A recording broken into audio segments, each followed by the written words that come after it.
બનાસકાંઠામાં આવેલા પૂરને લઈને સાંસદ ગેનીબેને નિવેદન આપ્યું। બનાસકાંઠાના હજુ પણ કેટલાક ગામો સંપર્ક વિહોણા છે। સરકાર લોકોને જીવન જરૂરિયાતની વસ્તુઓ પહોંચાડે, લોકોને પીવાના પાણી સહિતની સુવિધાઓ પૂરી પાડવામાં આવે અને પ્રશિક્ષણ શિબિર પહેલા ગેનીબેને આ નિવેદન આપ્યું છે।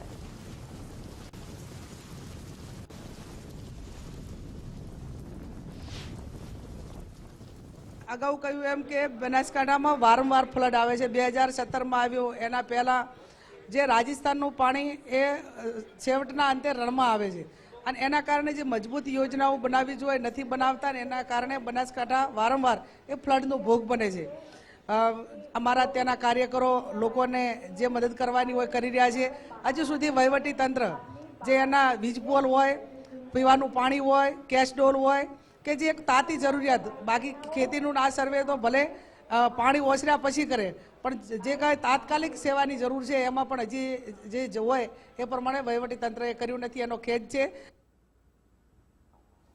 પ્રશિક્ષણ શિબિર પહેલા ગેનીબેને કહ્યું કે તાત્કાલિક મદદે આવવું જોઈએ। સરકારે વહીવટી તંત્ર દ્વારા જે પણ લોકોને અસર પહોંચી છે તેમને મદદ કરવી જોઈએ।